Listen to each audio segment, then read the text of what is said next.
Tens and I affirm our first contention is removing the root cause. Quayle 18 writes that since 2001, terrorist attacks have increased by 500% in the regions where the US has had the highest level of military involvement.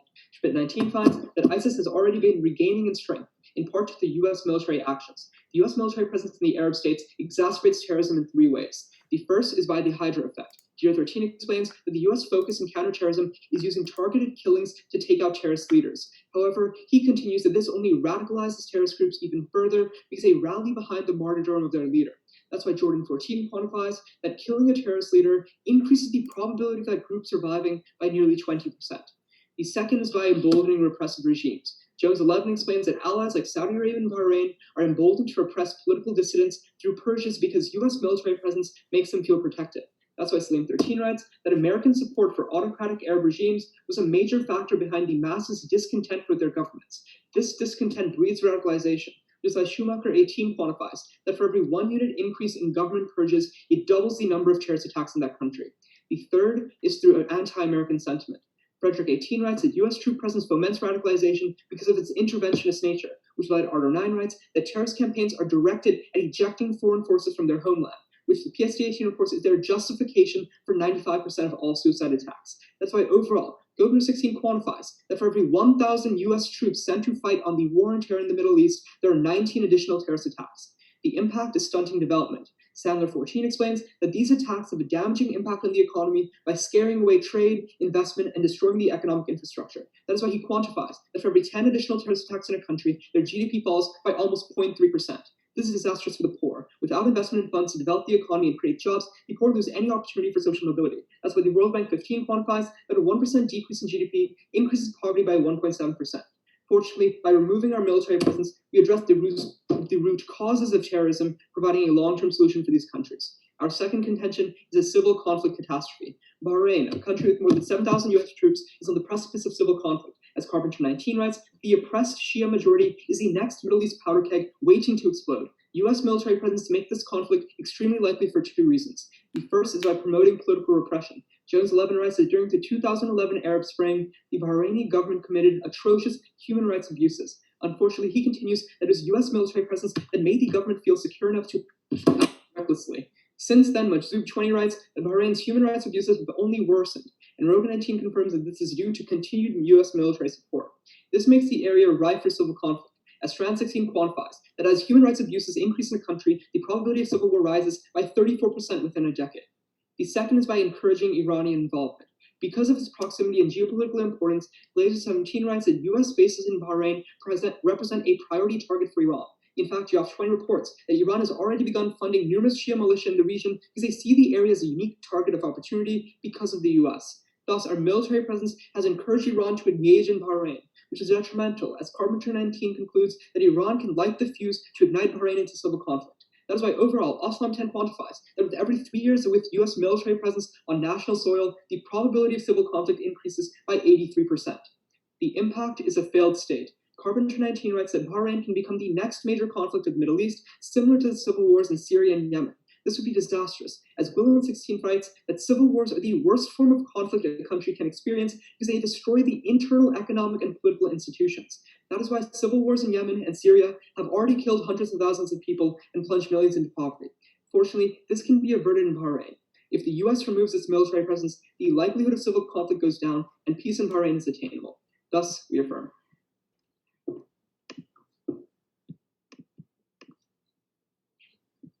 We're going to take some prep time. Here, I'll tell you when I start. Okay. Did I send your cases? Yeah, I sent it. Did you not receive it? I'm just reloading. Okay.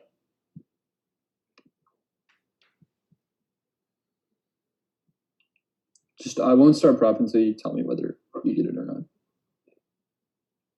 Yeah, okay, I got it. Okay. Then starting prep now.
That was a minute 30.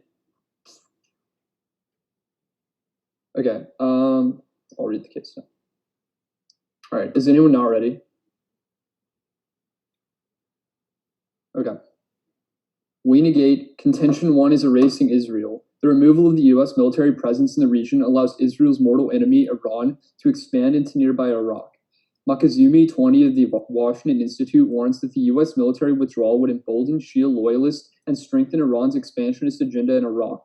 Zvi 20 of Haaretz furthers that Iran would employ all of its forces against the current Iraqi protest movement and entrench a government that would make Iraq a full-fledged extension of Iran.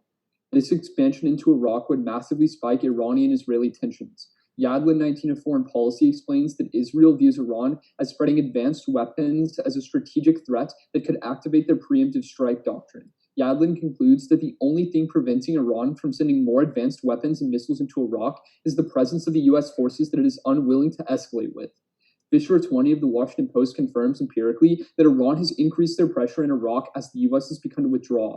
Ultimately, Zvi 20 of Haaretz finalizes that only continued American presence can prevent an Iranian expansion into Iraq. The impact is a devastating war. Smith 13 of Tablet finds that American withdrawal from the Middle East will ensure regional war. A top Israeli military official confirmed these fears in the Jerusalem Post this year, writing that if the U.S. withdraws, Iran's projected path through Iraq will lead to a war with Israel. Crosby 19 of Foreign Policy terminalizes that even an American naval withdrawal could trigger a regional war between Israeli-Sunni coalition, and Iran would kill thousands and potentially go nuclear, with Iran finishing their long-awaited missile and Saudi Arabia purchasing nuclear material from Pakistan in response. Furthermore, Caspit 20 of Al Monitor finds that should Trump abandon the Middle East before the close of 2020, Iran will be emboldened to finish a nuclear bomb, creating Israel's worst-case scenario. In such a scenario, Farley 20 of the National Interest concludes that Israel's first strike doctrine would kick in, as Israel would preemptively launch tactical nukes at Iran, triggering a nuclear war. Our second contention is saving the Strait of Hormuz. Economic sanctions are crippling Iran to the point of collapse. Goodman 20 of the New York Times explains that the inflation rate and unemployment from U.S. sanctions creates discontent that makes sanctions an existential threat to Iran. Fahisi 20 of the New York Times furthers that even as the coronavirus ravages Iranian citizens, Trump hasn't budged on keeping sanctions, and unfortunately Reuters 20 furthers that Trump won't even lift restrictions even if Iran comes to the table. As a result, Jarity 20 of the National Review writes that Iran has become internationally isolated, turning away from allies as they try and stave off collapse. In desperation, Iran is willing to do anything to save the regime. Etihad 19 of the LA Times reports that Iran realized that closing the Strait of Hormuz is its best option to gain leverage and to negotiate away economic restrictions. Thus, Stratford 18 concludes that as the collapse of the Iranian government draws near, so does Iran's willingness to attack the strait. Fortunately, the presence of the U.S. Naval Fifth Fleet deters Iran. Palestinian 19 of the Atlantic warns that the only deterrent that pushes the desperate Iran away from closing the straits are ones large enough to quickly end their existence, leaving only the U.S. to stop them. Locky 18 of the Business Insider confirms that Iran knows they can't challenge the U.S. military, so they refrain from blocking the strait. Even if Iran becomes so desperate that they close Hormuz anyways, the JINSA 12 explains that only the U.S. has the capability to fight back Iran's navy and reopen the strait, and because of Iran's strength, no other action went to challenge Tehran. Locky continues that the U.S. could reopen the strait in days. If Iran were to close the strait, disaster would ensue.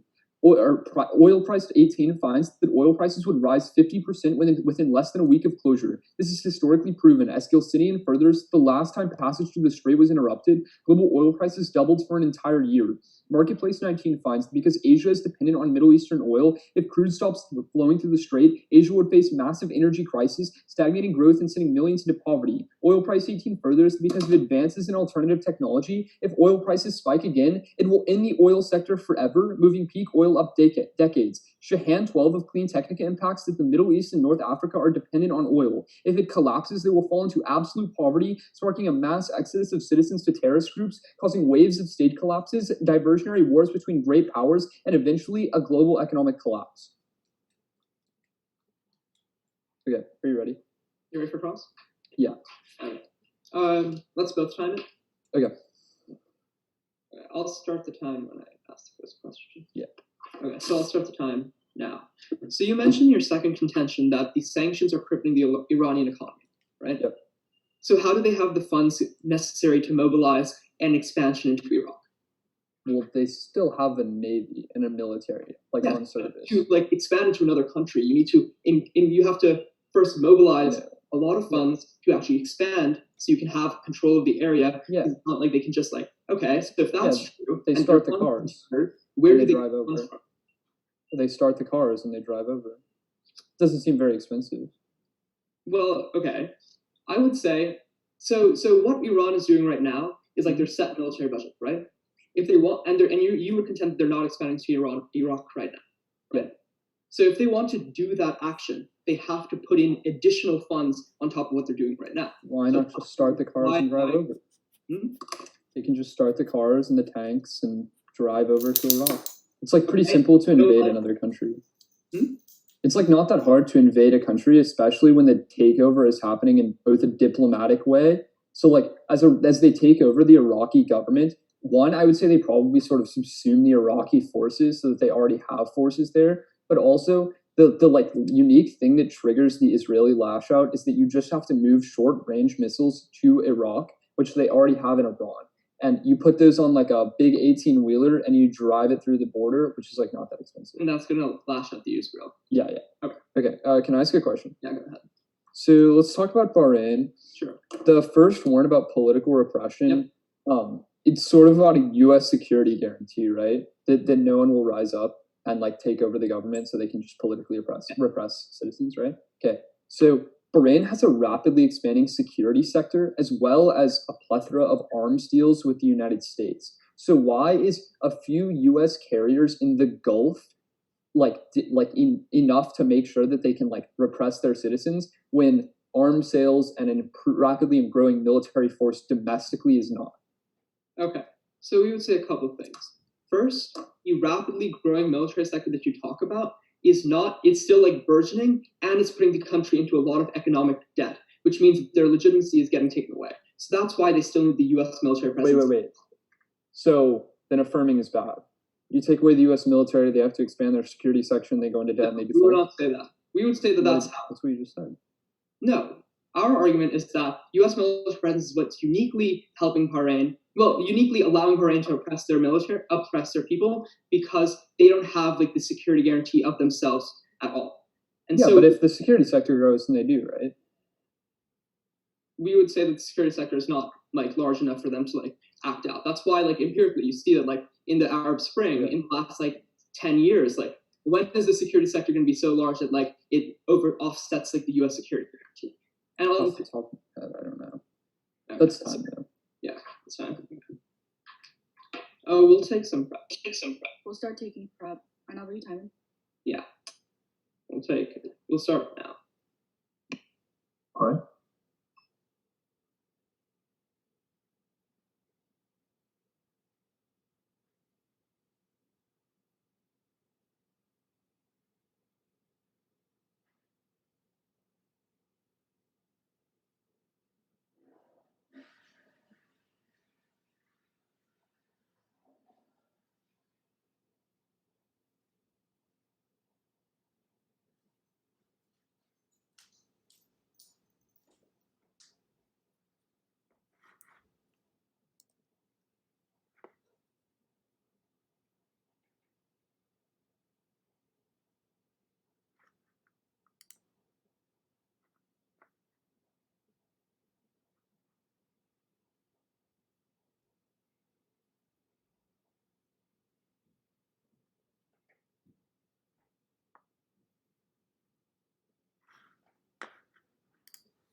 We're good. I know, can you mute yourself?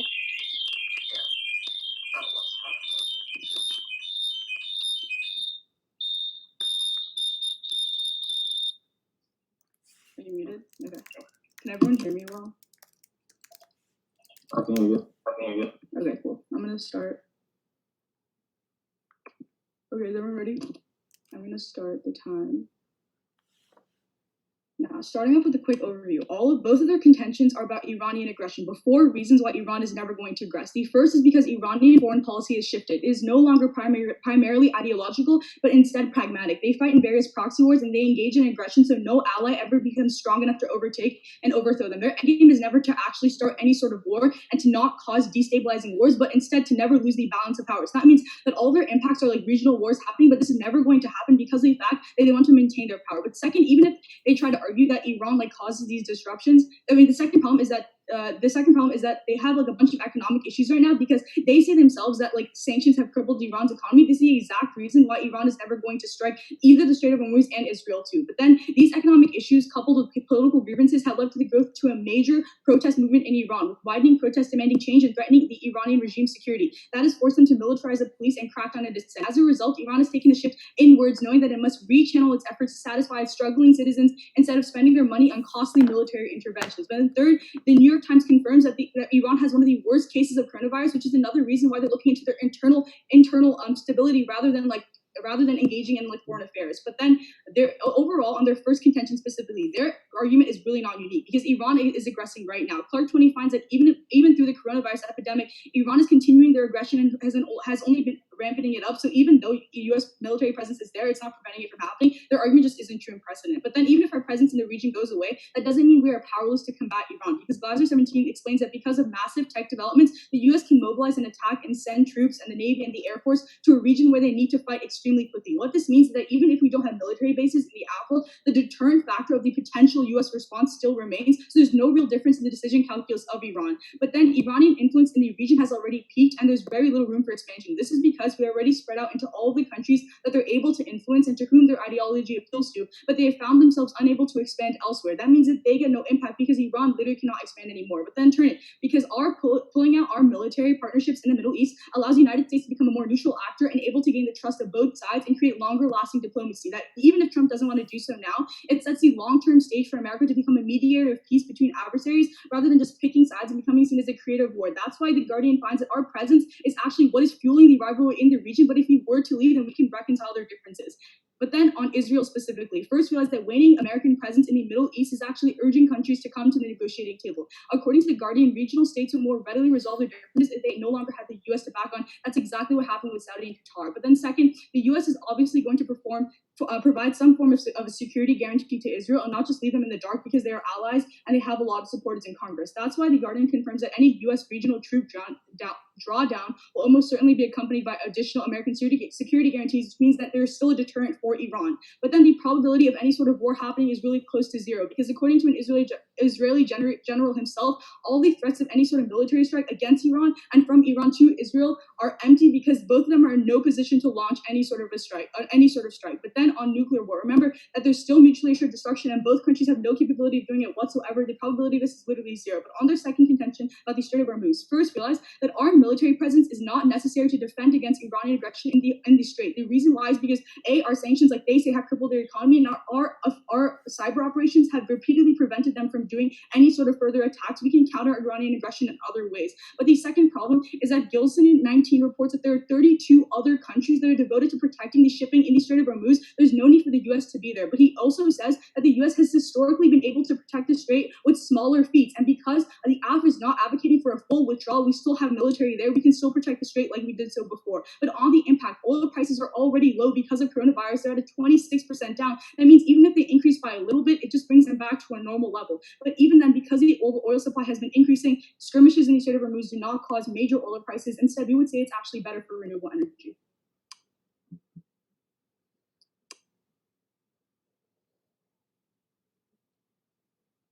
Yeah, we're gonna take prep starting now.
Okay, that's fine.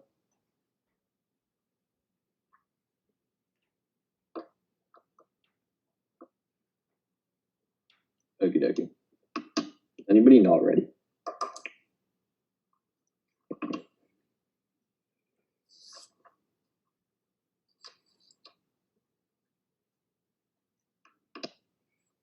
Okay. First, she reads a four-part overview about why Iran isn't going to aggress, but literally her next response is that Iran is aggressing right now. We will concede this. Iran might be aggressing a little bit right now, but we're going for our argument about the Strait of Hormuz. But then they read you a turn that says if the U.S. pulls out, then we're neutral, and that leads like diplomacy. One, if we pull out, we're not neutral. We still have allies in the region. We still don't like countries in the region. But two, our case happens immediately after the U.S. pulled out, which means Trump is in office and he doesn't want diplomacy. Then go to their argument about the Strait of Hormuz. So they read two responses. First, they say that because the economy is doing bad, they're not going to attack. That's literally why they attack. They want leverage over the United States, and they think that if they close the Strait of Hormuz, they can get leverage over the United States to get rid of sanctions. Then they say OCOs can prevent this. OCOs can't prevent Navy ships from blocking the Strait of Hormuz. Then they say 32 countries are going to back this. Once the U.S. holds this entire coalition together, without the U.S., this doesn't exist. But second, our evidence says that the U.S. is literally the only ones that can stop Iran from blocking these straits. Then they say small fleets can still do it. That's anti-resolution. We're pulling out the majority of our troops. We're pulling out the fifth fleet. We can't block it. Then they say oil prices are low. This is probably a good thing. One, oil prices are recovering right now, but two, our argument isn't about the specific price of oil, but the spike in the oil prices, which hurts investors. But then they say it's good for renewables. This isn't true. 1/5 of all global oil passes through the Strait of Hormuz. If this is blocked, it pushes millions of countries that are dependent on oil into poverty, putting people at war and putting people in extreme poverty and starting a lot of wars as states collapse. But then let's go to their case. The first contention is about terrorism. Two responses at the top level. First, all of their evidence about terrorism increasing is victim selection bias because the U.S. typically intervenes when a conflict is escalating. So if conflict escalates after the United States intervenes, that's because it was already the natural trajectory of the conflict. Typically, we intervene where terrorism is high. And so an increase in terrorism might have just been the natural trajectory of the conflict. Second, in ISIS lost 95% of its territory, partly due to U.S. coalitions in Syria. If anything, we say the U.S. is really, really good at combating terrorism. But then they have three warnings. The first is a Hydra effect about killing leaders. One, we can do drone and missile strikes from the United States. It doesn't require the U.S. to be there. This goes on even without our military presence. But then the New York Times says it best, killing leaders of terrorist organizations has no effect on their growth. But then they say the U.S. military is going to help. Is like helping other countries do bad things. One, arms sales stay, which we say will allow these bad things to continue. But second, terrorism happens because there's an opposition to like the United States, which won't go away even if we get rid of the military in the region. But then they say anti-American sentiment is the reason why terrorism exists. Anti-American sentiment will exist with or without troops in the region. That's not going to stop terrorists. But then on their arguments about Bahrain, as an overarching response, when the Arab Spring happened, Saudi Arabia sent troops to Bahrain specifically, and to many countries that they were allied with during the Arab Spring, which means even if the U.S. leaves, Saudi Arabia will be there to back Bahrain and all of its human rights abuses. But then specifically on Bahrain's human rights abuses, the key responses first, arms sales with Bahrain from the United States to stay, which like keeps the United States security guarantee. But second, Bahrain is literally growing its security sector so that absent the United States, they can continue doing these human rights abuses. That's why the governing party in Bahrain has literally said that they're never going to stop these human rights abuses. But then on Iran, key responses. One, their evidence says that Iran and Saudi Arabia are going to go into war no matter what. That means the conflict either happens somewhere else or in Bahrain. Their impact is non-unique. Second, there's literally no incentive for Saudi or Iran to invade when they know that the U.S. military is there and will literally shut them down really, really quick. But then third, they say Saudi Arabia helped Bahrain and other countries in the past, which means even if the United States is there, Saudi Arabia will back Bahrain and help them fight off Iran. That's why at the end of the day, there's always going to be someone to back Bahrain, either through arms agreements or through Saudi Arabian troops, which means that the human rights abuses and all the bad conflicts that they talk about always happen, as opposed to like our case where we say that because of Iran or because of sanctions, Iran has to close the Strait of Hormuz, putting millions of people into poverty.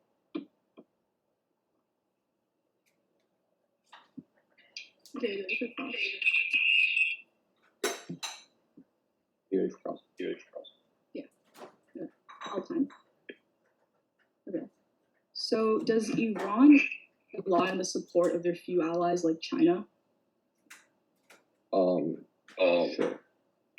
Okay, so if your point is that they're trying to get leverage over the United States by like attacking the Strait of Hormuz, isn't China still? Aren't there like few allies? If they still want some sort of leverage, isn't their alliance with like China like as important to them as it is like leverage over the United States? Yeah. So China isn't helping Iran get out of the crisis they're in right now. Like they're not stopping the economic crisis that's hurting them right now. So to Iran, Okay, it's fine. fine. They're not helping. They can let their economy collapse, or they can try to get leverage. China isn't. Let's say China isn't helping Iran, but the United States is literally what caused the crisis. So okay, but let's think logically, right? If Iran has like internal protests going on right now, like they have the worst case of the coronavirus, and their sanctions are crippling their economy. What is the probability of them ruining their economy even more when they're focusing on internal stability? It's try or die for them. Either the economy collapses or they try to do something to stop it. But then you can't read full responses as to why Iran won't aggress, and then your literal next response is Iran is aggressing right now. The difference between those responses applied to like big. Okay, so the aggression that they're doing right now is like small skirmishes in like different regions. But the 4-part overview was like, if Iran was ever to engage in a conflict that would actually harm them, which is exactly what them engaging the Strait of Hormuz would be, that's what's happening. Well, it's try or die for them. They don't think it's going to harm them. Okay, do you have a question? Yeah, if we're looking at the facts, like sure. Okay. Yeah, sure. So absent the United States, like, is Bahrain just going to stop all its human rights abuses? The thing is that Bahrain is committing its human rights abuses right now because they have American support. But without American support, like, they have other people because human rights abuses. Why would they stop? The problem is that the reason why they're emboldened to act against their people in like the face of like all other nations is because of the fact that they see that one of the world's superpowers is backing them. If you don't have that support anymore, then they're a lot less likely to continue these abuses because they don't have the same backing. So that's why. Okay. So how low are oil prices right now? I don't know, it's like $40 a barrel. Okay, so they're at 26% low, like lowest they've been in like 18 years. So even if they rose, how bad is it actually for the people? Like, wouldn't it just rise to what it was before? Our evidence says that in the first week they would increase 50%, which is higher than what they were. Wait, is this because of the coronavirus? Countries have less money. The price adjusts the price, right? So if the price is going up, but countries have less money. Like, it hurts them in the same way. Yeah, that's fine.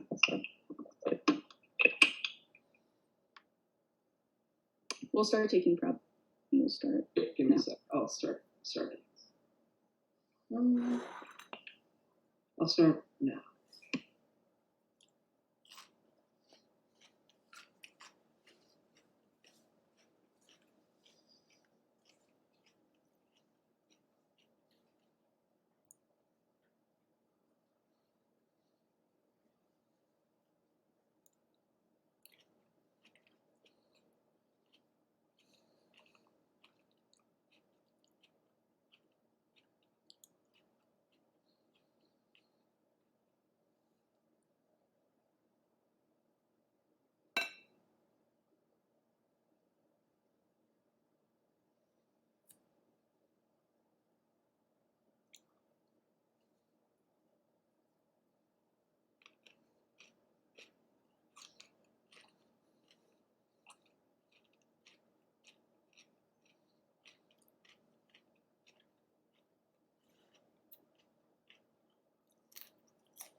So we've taken 238.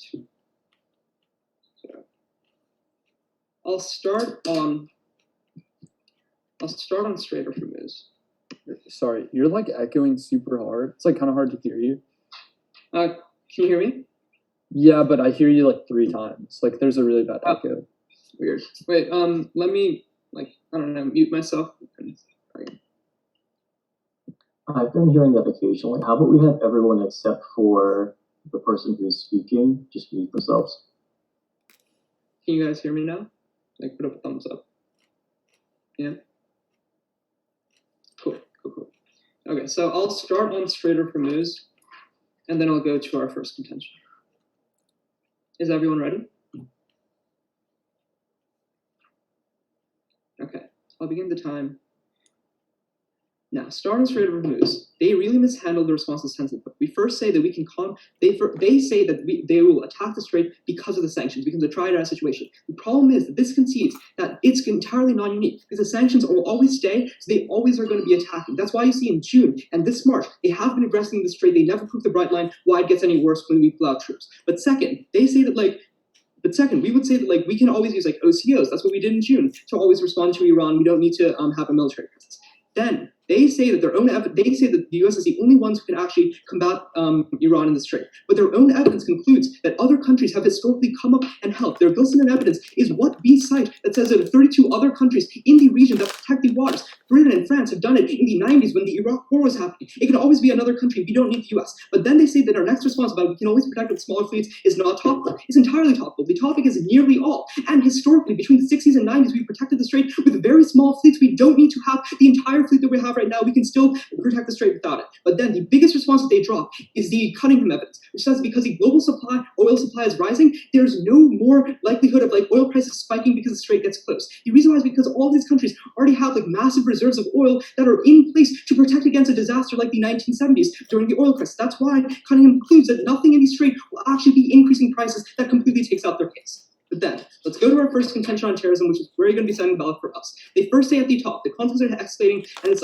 reverse causal. It's not causal. The problem is that all of our evidence is empirical analysis that controls for all of these conflicts, and it concludes that every 1,000 troops you put in are 19 additional terrorist attacks. Then they say that ISIS lost 95% of its territory because of the U.S. First, they lost a lot of the territory because of Iraqi forces and because we conducted lots of offensive type operations. Those don't go away in the afterworld. The key difference is that none of these operations are what's fueling anti-American sentiment. It's military troop presence. On anti-American sentiment, our argument is pretty simple. We say that U.S. troop presence foments radicalization because of its interventionist nature. That's exactly why 95% of all suicide attacks are to repel the U.S. forces from the region. They say that it's always going to exist. The difference is that the majority of terrorists don't hate American culture. They hate American actions in the region. That's what it sells for. That's why you see that if we pull out our troops, that's exactly why they would not be able to recruit as many members. That's why less people will get radicalized. That's why American sentiment goes away when you pull out. Then they say that the arms sales will stay, so they might argue that that continues American sentiment. The difference is that U.S. troops are much more visible for these people. That's why that is what is fomenting this American radicalization. If we sell arms sales, that can be concealed. That's not like the citizens are seeing the U.S. bombs are being deployed. They're just seeing that the governments are doing it. But specifically, the U.S. troops are what is fomenting the anti-American sentiment. This is going to outweigh in a couple of reasons. The first is on probability, because terrorism is one of the first on the impact, because we would say that terrorism destroys economic growth because it scares away trade, investment. That's why you see every 10 terrorist attacks decrease GDP by 0.3%. This is always going to outweigh in the long term, because an oil price spike is only going to be a very short-term impact. But if you destroy economic growth, you never have the economic institutions to lift people out of poverty and get into the working force and help and solve for their long-term issues.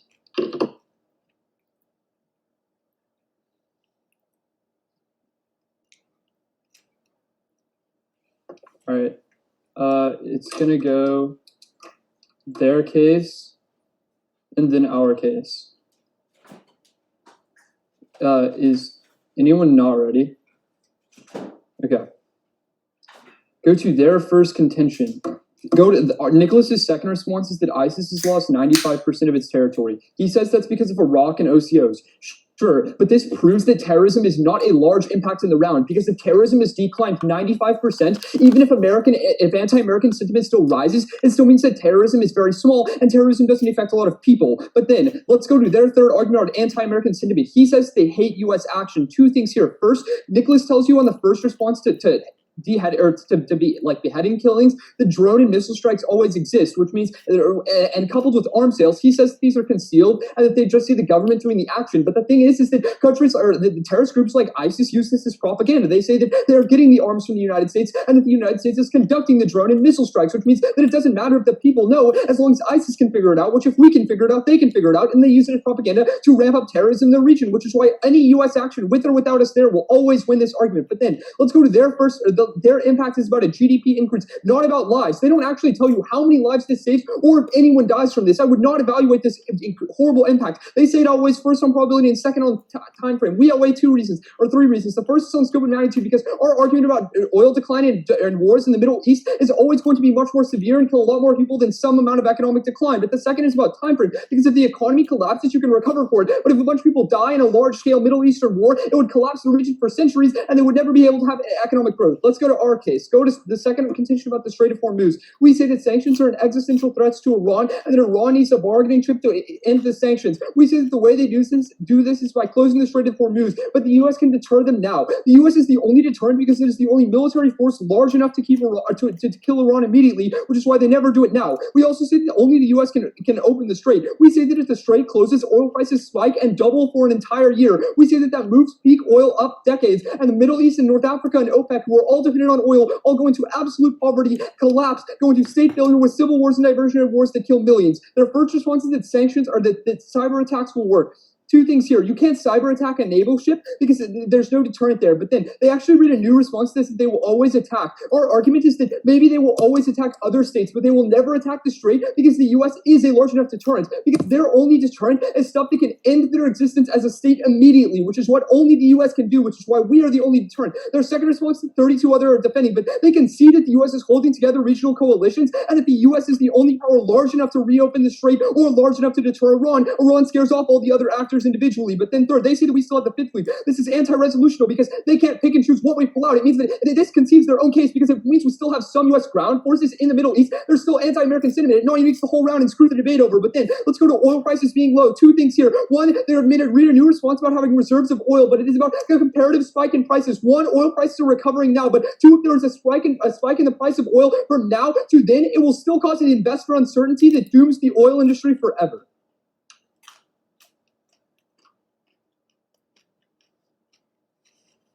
You guys ready for Brown Cross? Yeah. Okay. So I'll start. Is it echoing? Yeah. Pretty bad. Are y'all two in all together or something? No. No. Okay. I just didn't know. I don't know what. Is it better now? I mean, like, I can probably understand. Yeah. I think if you guys are good, you can. Yeah, you can.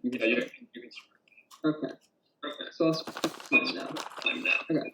So you say our is like and use the entire data non. Here's the difference. You're only built in. That's a question. Yes, it's a question. So the question is, my question is, why is that not possible? If it's a proportional decrease, you'll everywhere.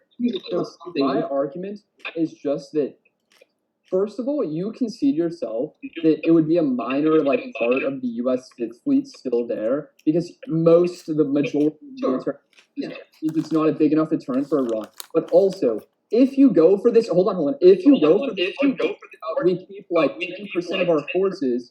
It still means that there's anti-American sentiment. It just non-unique to the whole round. If you say we can keep, and you also can't just pick where we keep forces and don't. They're the same proportion. Here's the difference, though. Anti-American sentiment is scalar. It's the amount of intervention the country does with their military force. Deterrence is scalar. No, it's not. Here's the difference. Because our evidence the evidence that we specifically says that with our smaller troops in the 60s to 90s, we're able to deter all of Yeah, but the Iranian military's grown since the 60s and 70s.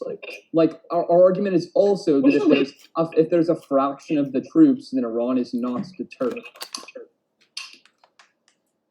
Okay. I mean, I feel like that's pretty fair, right? Like you're not deterred by a small military; you're deterred by a large and powerful in the region. I mean, if you want to say that, you guys never respond to the fact you can still deter general conflict because you know.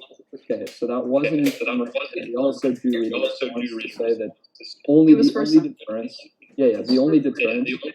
First of all, that's read as a response to Israel, but also the mobilizing deterrence is also anti-resolutional because you can't pull troops out of the Persian Gulf and then send them out there because PR is terrible.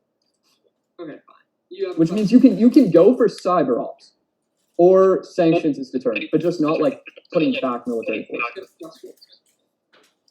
Can I have a question? Yeah, of course. So how we know that the U.S.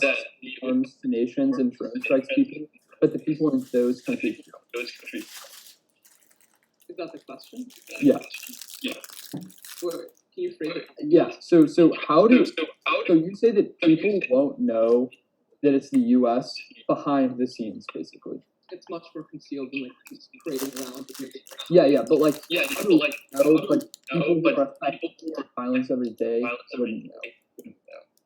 Well, I would say that our argument is failing. Like it's still like a drawdown of U.S. presence in the region. If there's a reason why our Not necessarily. If every 1,000 troops equals 19 terrorist attacks. Never like.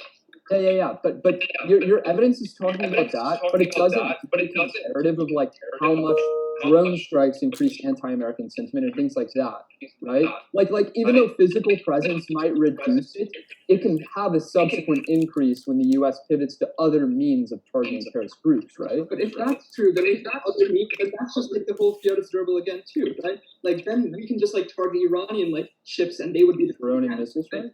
Like. Okay. It's fine. It crosses way over, so all good.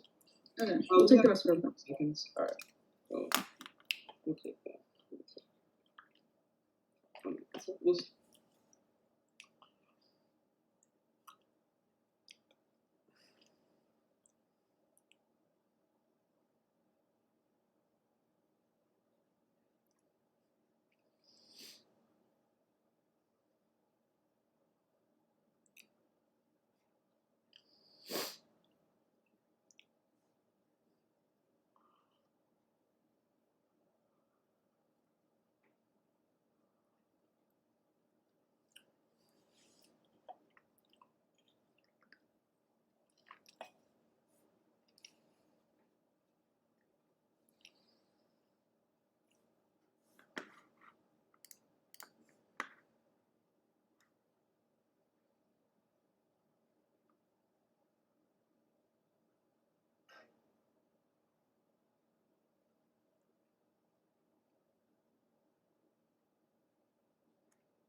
That's all y'all's prep, right?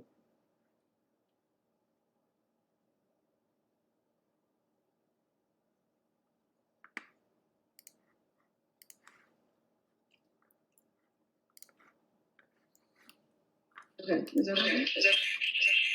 I don't think you yourself. Yeah.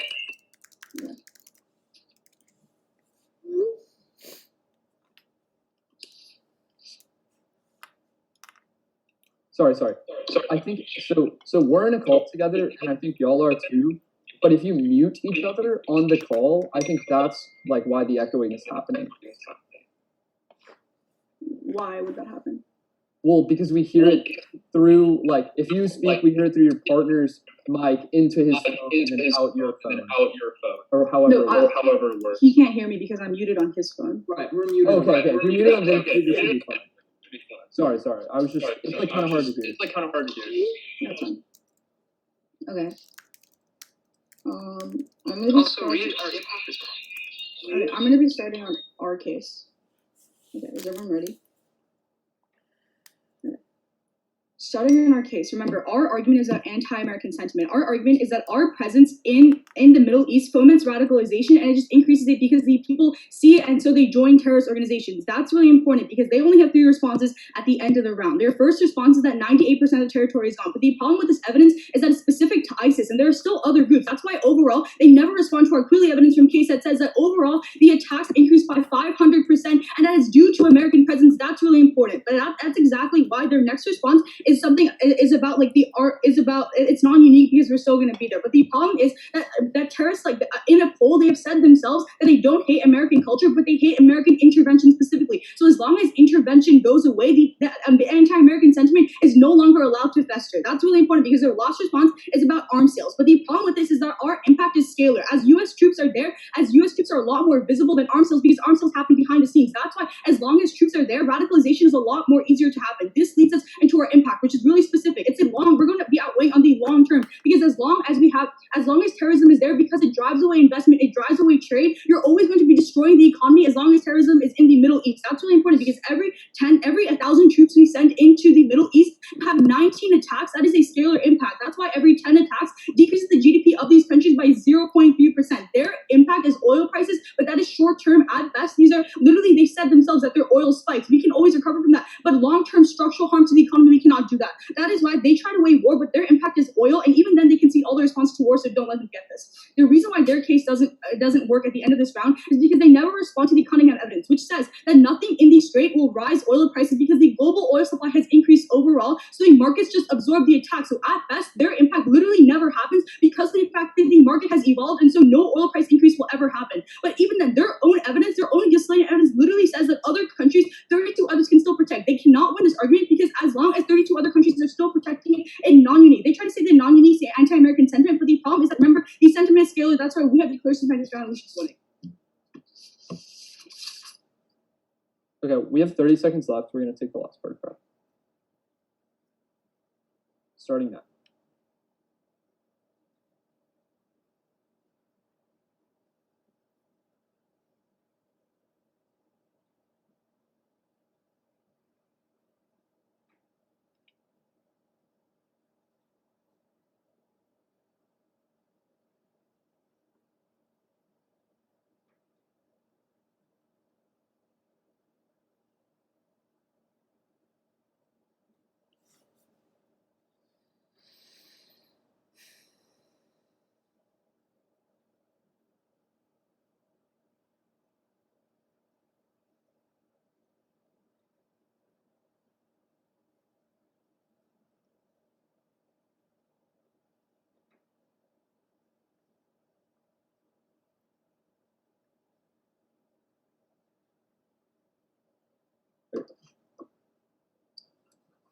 Okay. Does anybody know already? Just gonna go their case, our case. We say that terrorism is down 95% and ISIS has lost a lot of its land. They say terrorism is up 500%. That's from 2001. But recently, in the last few years, terrorism is down 95%. ISIS has lost 95% of its territory. If anything, one, that means that the Iraqi forces are doing a good enough job, which means this is a really, really small impact. Or two, the U.S. is doing something good and this has reduced terrorism in the last few years in the region. But then they say that the reason that anti-American sentiment exists is because intervention. And they say when you vote for them, intervention goes away. But they never respond to the two things Rylan tells you in summary, which is one, the Hydra effect and drone and U.S. missile strikes in Iraq, which are not counter-resolutional, still are intervention, which increase anti-American sentiment. But two, arms deals are also intervention in U.S. and they foster anti-American sentiment. But then at the end of the day, they just say GDP goes down. That's not a terminalized impact. You can't really vote for that. But then we're going to outweigh for two reasons. First, on scope and magnitude. GDP going down, that means nothing. But when countries that are dependent on oil can no longer buy oil, then nobody buys oil, then they collapse, which kills millions of people and pushes millions into poverty. But second is on time frame, because when oil spikes occur for a year, then it pushes regional instability. But then let's go into our case, where we say that because sanctions have hurt Iran so much, they want to close the Strait of Hormuz to try to get leverage over the United States. We say that A, the United States deters this closing the strait, or B, even if Iran tries to close it, the U.S. is the only country that can reopen it quickly so that increase in oil prices don't happen. We say the oil increases 50% for a year, which pushes a crisis in all the Middle Eastern and Northern African countries that are dependent on oil. The states then collapse, which leads to millions of people going to poverty and regional conflicts. They extend two responses. The first is that there's other countries there that can prevent the collapse. One, they never respond to the two things Ryan tells you, which is that one, the U.S. literally holds this coalition together, which means if the U.S. leaves, those things probably go away. But second is that the U.S. is the biggest fleet, which means they are the ones that can reopen the strait the quickest. But then they say, they read you this new response that says that even if the strait is closed, it won't hurt because the supply of oil is going up. One, this wasn't read in summary, but two, what we say is that it's the comparative change in the supply and the demand of oil, which pushes oil prices up. But second, we would say that this isn't really responsive, it's new, and when the strait is closed for an entire year because of Iran, then oil prices do go up, pushing all these countries into poverty and regional conflict. Go around, guys. Yeah, EJ. Good round, everyone.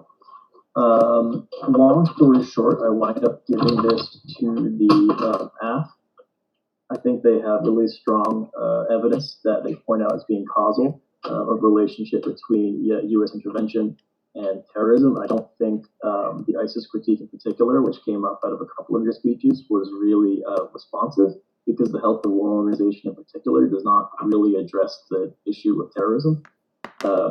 Secondly, though, I think that the conversation of global development was interesting coming out of both sides, whereas the AF team talks about how terrorism plays a large part in destroying economic infrastructure, but then we get this argument about the Strait of Hormuz and the economic damage that will potentially cause, and how this will hurt developing countries and be a stronger driver towards terrorism.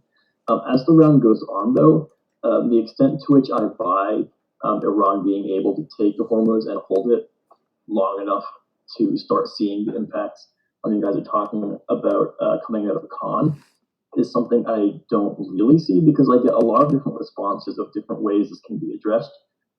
Multinational bodies, other countries in the area making it more difficult, U.S. being able to target these Iranian ships through cyber or drones or what have you. And I don't have a real sense that Iran would be able to hold it in these harsh economic times. I think Pro is very good about pointing out the Iranian economic situation that Khan outlines, and I think that it's very plausible to say that these military attempts Iran would make not only would I'm struggling for words because I'm talking fast. But not only would it be difficult to create new aggressive projects without upping military expenditures, but also maintaining those projects over a longer period of time. If it is true, as Khan points out, that their finances are really not good right now, it's difficult for me to see them being able to sustain quality military projects. And so the extent to which I buy the plausibility of these expansionists, or at least leverage-seeking Iranian initiatives, is, I think, I don't buy them as fully as you guys would need for a judge to buy them in order to give you guys the round, because the Pro team has given some very clear link chains with very good evidence, which allows me to really quite easily point to how they've gone from claim to impact. Whereas for you guys, I think there are a lot of questions about how we get from here to your projected impacts that I think weaken the ultimate impact you're able to claim. And so for that reason, I'm giving it to Pro. But I do think that the arguments everyone's making are very solid. You're clearly all doing your research and you're very experienced, and I think you're going to do quite well in this tournament. So good luck. But this round, as I saw it, went to the Pro team. You have my email, so please reach out if you have any questions. As I said to the last round, the worst feeling as a debater is feeling like your judge has not heard you. And I want you to know that you are heard, and if you want to talk in a more detailed manner about the way I saw the rounds unfolding, please reach out so we can talk about that. But in the absence of that, good luck, everyone. And I hope this remote tournament works out. Thank you. Okay. Thank you. Thanks. Good luck, y'all. You too.